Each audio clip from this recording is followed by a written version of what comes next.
Hi, I'm Thomas Villotto. We're going to be talking about barre, bars, this feared technique in guitar technique.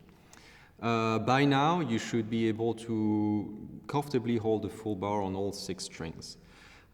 You've built strength, basically, and accuracy in really just knowing where to push on the finger. This is no small feat, so congratulations, you made it here. It takes a long time for bars to really develop. I think there is definitely something to be said about having a stronger hand. But now we're going to look at another way to approach a bar, which is going to be trying very, very hard to not press as much. You can use a lot of different ways to place your fingers, to use a bar in the goal of really not getting tired with your left hand, which is really ideal. You don't want to get too tired. There is an exercise that was given to me by my teacher Alberto Ponce back in Paris, which when he showed it to me, I thought it was torture, honestly. I was like, who can actually do this? Nobody can do this. It's just a simple major scale, but with a bar. So you just play it basically sol, la, si, do, like a normal scale that we always do this way, but with a bar. And then instead of just keeping it this way, you go all the way down until you're here. And you go back all the way up. So I tried this and I was like, okay, I was dead by the 5th fret, you know. But I was doing it wrong. You don't have to, this is not a strength building exercise, or at least I thought it was, but I don't think it actually is. You can use this in a different way, different look at it. I mean, you don't need all of the strings all of the time. And this sounds so silly to say, but it really is true. And let me tell you, a lot of the times we just put the whole bar, like press like crazy and only use the 6th and 1st string, you know. An example in La Cathédrale.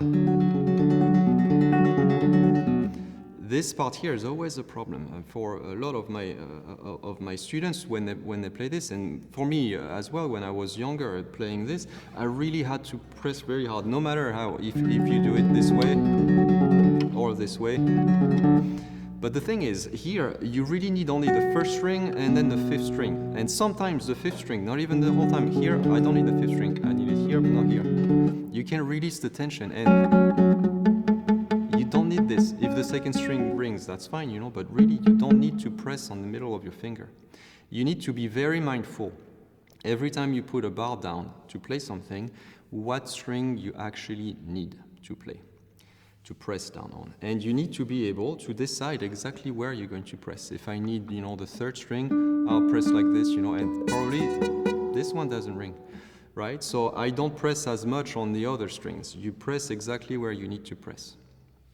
First thing about saving, I would say, tension in the hand. Then we use a lot of the eminence thinner muscles here, the group of muscles that really is controlling the thumb a lot.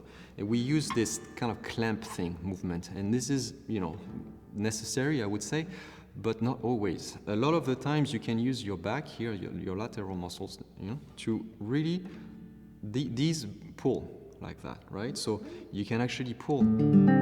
See, I am not using the thumb here. And you can still do full bars like this very comfortably. And you're not really using any strength in the hand, just a little bit on the interossei muscles here and your forearms to keep this finger straight, right? To keep it straight and going this way. But there's none of the clamp muscles that you have to use here.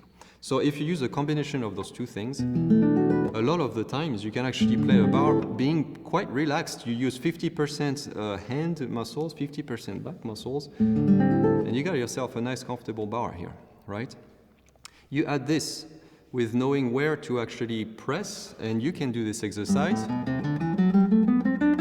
See, I mean here, I'm not pressing on the basses at all, I'm just on the top. those don't ring. And then you can actually play the full exercise this way, you know, and you don't have to torture your hand. So this is a very, very key element in playing bars and saving a lot of energy. You have to really play with the tension that you need, the pressure that you need. And the pressure obviously is different from, you know, a bar on the 7th, which the strings are a bit looser, and a bar on the 1st, which is a bit harder. So you do need to put more or less pressure. Now, you will probably have heard that you need to put your finger in such a way, this way, that way, you know, and this is all nice and correct, you know, but we don't all have the same fingers, and that is just true. It's a matter of fact. Let me tell you how my finger is. It looks a bit like this on this side, looks like this on this side. I broke it when I was a little child. It didn't heal properly. So actually, I don't have very much meat on this phalange here. So if I do a normal bar, this one doesn't ring. So for years, I had to move my finger up to get the 3rd string, but then the 4th string doesn't ring. So if I need the 4th string, so I am kind of at, like, you know, or at least I was, what do I do when I need the 3rd and 4th string? Well, I actually bend the finger this way. So you try to kind of like curve your finger that way. There are some ligaments that hold those 3 little phalanges together, and those can be stretched. Especially the first one. These, you really can stretch them. You don't have to, you know, go crazy with it. Don't injure yourself, obviously, you know, but there's a little ligament here that with time is going to just stretch a little bit. So you can do, for example, bars like this, right? And you can also do it with the 2nd finger and so on and so forth. So try to develop this. If you develop it a little bit, you can actually have all of the strings ring this way. But notice what I do with my MCPs. This is called the MCP, the metacarpal phalangeal joint. They hold the metacarp, which are the bones in the hand, and the phalanges, the bones in the fingers themselves, I guess. And these we call the knuckles, the big knuckles. I've heard this, but MCP is the term. If the MCP is lower than the neck, your finger needs to be this way. And this is very difficult to play a full bar clearly this way. If the MCP is exactly straight, it's better. You still have to press. But if the MCP is higher, now your finger is curved this way, you can see. And it's a lot easier to just put the finger exactly everywhere it needs to be. So there's going to be moments where actually, if I need a full bar, the MCP is going to be quite high, actually, above the neck, above the fretboard, right? So keep this in mind. A lot of the times what I see students do is keep the MCP way too low, and then the finger is curved this way. Sometimes you don't have a choice. Go back to La Cathédrale. Here, I can't really go this way. There's a stretch, so I need to keep the finger like this. But as I said before, I don't need to press on the strings in the middle. So this is fine. You see my finger is curved like this. Technically I'm doing a bar because I'm playing those 2 strings, but my finger is completely curved here. There's none of this happening, okay? So you don't need to try to keep the finger very straight and do the bar with a stretch like this, you know, always keep this in mind. Those bars, the special bars that you can go like this, you can really work on them. I would do this exercise a lot, where you kind of play like a bar like this, and you can do it with the 4th finger. It's a bit harder to clear the 1st string, so I mean, you don't need that kind of flexibility on the 4th finger very much, I would say. But on those 3, you can develop this. Now, a very common bar that you're going to have to develop is the pinky. This is so useful in so many cases. I mean, I don't even count them. Almost each piece I play, there's going to be a bar with a 4. Like La Cathédrale again. Bar with a 4. Bar with a 4. Right? So it's way, like, I mean, this is so convenient. When you get there, you don't have to do anything. You just put your finger flat and it plays 2 notes by itself, right? So this, it really is only like a kind of rotating movement with the hand this way, where you just press, and you don't have to press very hard. I mean, you just like go like as little as you can, you know, until it doesn't buzz anymore. This is how much you need. You know, don't start by going like extremely hard like this and seeing, you know, because really this, I mean, most of the times, you don't need that much pressure, okay? So, for example, F sharp minor, F minor, F sharp minor, you can do it this way, you know, diminished. Instead of like having a chord like this with, you know, you just go like this, okay? This is very, very useful to train. Now you've got also examples of what we do very often. I've heard the term hinge bar.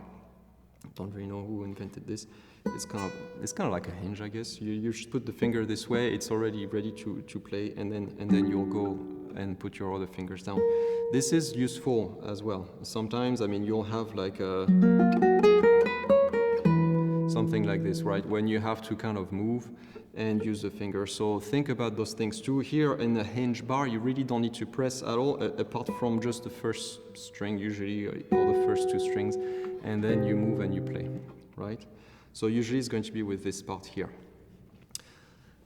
Another little tip that I would have, coming back to the MCP, is not to keep them too far from the neck. And this is something I've seen a lot as well. This makes it very difficult to get like a nice full bar this way. You know, you want to be close, you know, you want almost have the MCP touch the neck this way, right? This way you'll have a lot more control over the bar and over what string you're going to have to press to play a nice bar. There's an exercise that Gabriel Bianco showed to me some years ago. And this I haven't done a lot of, but I'll show it to you because, well, it kind of hurts a bit. But I'll show it to you anyways because he showed it to me. You just do 1, 2, 3, 4, and then. So here, basically, the idea is that you add a string each time. The idea here is really to build your strength. You cannot choose which string you press here because you need all of the strings all of the time. So you're going to need to actually make sure you place your fingers very correctly.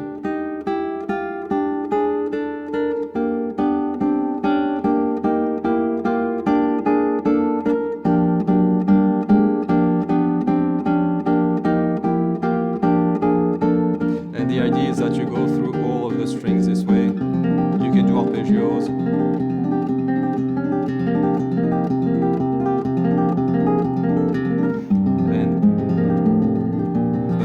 Here, you know, like you're going to have to actually stretch and play all of the other notes. So